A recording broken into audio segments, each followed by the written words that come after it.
Magandang araw mga kaibigan. Pag-usapan natin ngayon, sino ang magiging bagong chairman sa Blue Ribbon Committee. I-shout out ko muna ang aking mga subscribers, researchers, si Eudora at saka si Chris Torres. Tinanong nila ako, General, ano ba sa tingin mo? Sino kaya ang susunod na Blue Ribbon Committee chairman? Ang sagot ko sa kanila kahapon is, malamang, si Senator Marcoleta.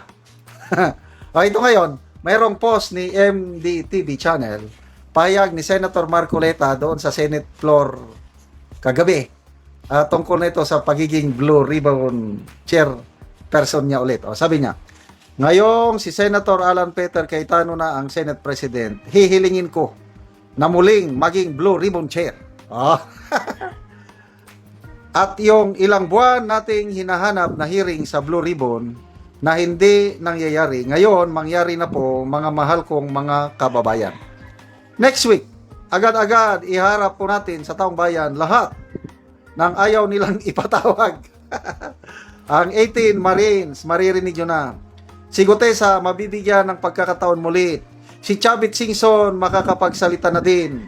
Yung mga napangalanan na hindi pinatatawag gaya ni na Mark Tiksay at Paulo Estrada at ito. Yung maglolong Bersamin, si Martin Romualdez at higit sa lahat, papayagan nating makapag-attend si Saldico via Zoom sa Blue Ribbon hearing. Basta makapanumpas siya sa Embahada ng Pilipinas kung saan man siya ngayon.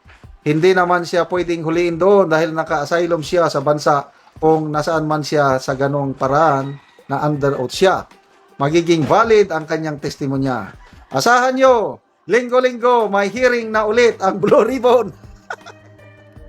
Yung flood control na kinalimutan na muli nating hahalukayin. Makikita nyo mga kababayan kung bakit wala na hearing ng Blue Ribbon. Makikita nyo ang dahilan sa paglitaw ng mga ipapatawag natin. Naku, kung mayroong team song ngayon ng dating Blue Ribbon chairman, yun na yung crying time. Kantahan ulit natin siya. Oh, it's crying time right now for Senator Lacson. I can see that faraway look in his eyes. I can tell by the way he speaks in public that it won't be long before it's crying time. Ay, ang buhay nga naman. Gulong ng palad, di ba? Gulong ng palad, ang buhay ay gulong ng palad, ang hantungan ay kapalaran kung minsan nasa ibabaw. Ang sarap ng pakiramdam ko ngayon, kaya gusto kong kumanta. Biruin mo, yung matagal nilang kinover-up, ngayon malalantad na.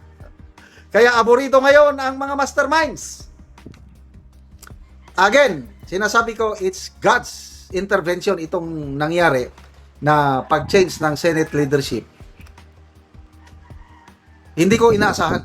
Although may ugong-ugong, kailang sabi ko, paano ba? Kasi ilang beses na yan na ikuditan nila si Soto, hindi nagtagumpay. But tignan nyo, nagtagumpay kahapon. So ang susi sa tagumpay kahapon, sa tingin ko lang dalawang senador. Si Senator Bato at si Senator Loren Legarda. Nung last nga kudita, balita na noon na first female Senate President, Legarda, hindi natuloy. So ngayon, siguro dahil hindi natuloy, dahil baka umatras si Senator Legarda. Kasi ang nakikita ko dyan, yung siyam na minority, solid yun. Kailangan magdagdag lang ng 4. So, sino yung mga 4 na idadagdag? Magkapatid na Bilyar, Senator Pia Cayetano, sigurado yan, kailangan nila ng pang-4. Ito si Senator Legarda. So, yung failed kudita last time, na sana ang ilalagay na Senate President ay Senator Legarda, baka umatras si Legarda.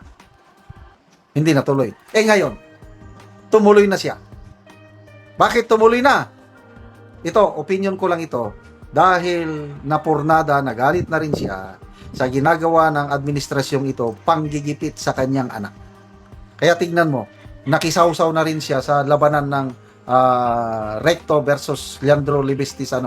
Magpapatawag na siya ng Senate investigation yung ginagawa ng mga Recto sa Batangas. Kaya, ang deciding factors, Ligarda. Kaya lang, kahit pumayag na si Ligarda na kumabilang kampo, kung hindi nag-attend si Bato, wala din. Kaya very crucial, magpasalamat tayo kay Senator Bato, yung tapang niya na despite na kaabang sa kanyang ulo, yung ICC warrant of arrest, nagpakita pa rin. Mabuti na lang, uptick kung sa Bisaya, mabilis, hindi siya nahabol, hindi siya nahuli ng mga NBI agents. Kaya yun, natuloy ang kudita at ngayon, ibabalik na kay Senator Marcoleta ang Senate Blue Ribbon Committee. So exciting po. Next week, meron na daw hearing eh. So ano ngayon? Anong masasabi nyo, Senator Lacson? Ganyan talaga ang buhay. Paikot-ikot lang, kaya nga gulong ng palad. Salamat mga kaibigan sa inyong pagsubaybay sa channel nito.